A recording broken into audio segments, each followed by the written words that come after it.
What changed from first half to second half? Was it them? Was it you? A little bit of both. Look, they're the number one defensive team in the league for a reason. We were able to, make a lot of shots. We're playing with great pace. The ball was moving, and then I think they buckled down more in that second half. Gobert had a massive impact in that fourth quarter, as we all saw, as a deterrent on basically whatever action we were running. And you have to be extremely detailed. You have to be intentional. And then find ways to be aggressive and then make the right decision over and over and over and over. And that's why, he is who he is. I don't know how many times he's been on a team that they've had the number one defense, but it's been more than 5, I'm sure. And then Anthony Edwards was, he was just terrific down the stretch, and he did it in a lot of different ways. So it wasn't as if we could send, a second defender on every single situation, like a pick and roll, and you could just trap it in the post. He did hit that banker at the end, but he wasn't living in the post. He got a cut. He got an early attack. He basically hit all the options on the menu to have the kind of night that he had, and he had some big ones down the stretch. You got Bam back, and at times the defense looked like it should with Bam, but they seemed to do a pretty good job of finding the places where he wasn't, and they got another 21 makes in the restricted area. What were they doing to get inside so much? You know what? Tonight, I felt that a lot of it was ball containment. We've had games where we've really contained the ball off the dribble, and we've had other times where guys have gotten by us.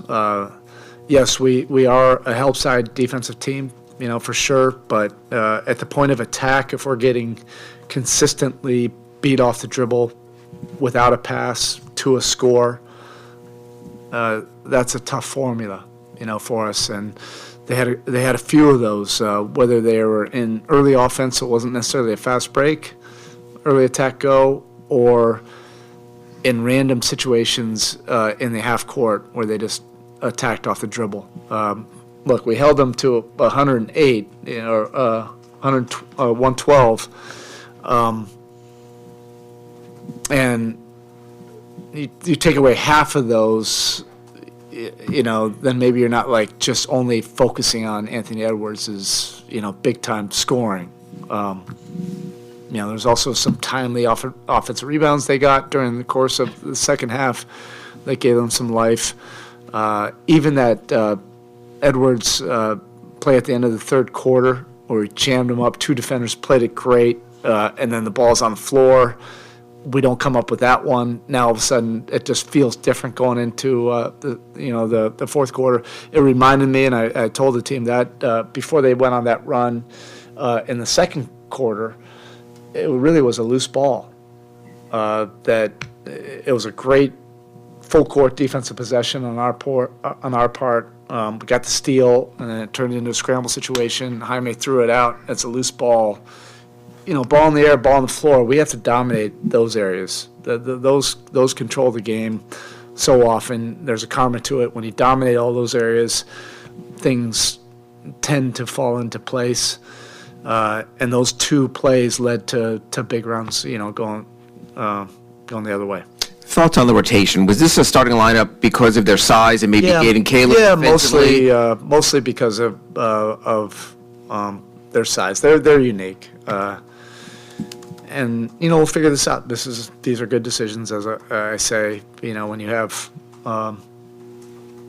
mostly your full complement of players, and this is where we wanted to be a few weeks ago, but it's taken some time, and that stuff we'll be able to figure that out. But the other things we got to figure out how to win while we're doing all that. What's it about Tyler's performance tonight? Yeah, it was good. I thought he made a lot of good winning basketball decisions when the ball was in his hands. That's not an easy thing to do when you've been out that long, and he just made a lot of right plays. Particularly, the first 2.5 quarters, the first quarter, second quarter, and into the third. I was trying to get him out, at the end of the third quarter. But he made a lot of right plays. It wasn't just the scoring. He was getting off the ball when he needed to. He was getting to the ball where it needed to go. And then you can see, how dynamic he can be, in a lot of different places to score the basketball. And that'll continue to get better. So with the Jimmy 3 late, it almost looked like his defender fell, and then obviously he took that shot. I guess what was the... I think that's what he was reading.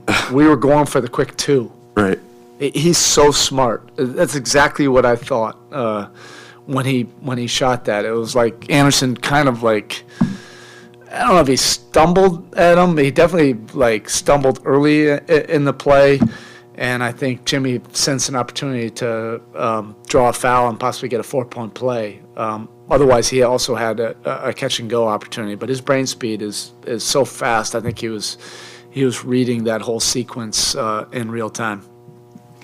Coach, do you talk to Tyler Herro to be more aggressive at the start of the game, especially because he's coming back today and for a long return? No.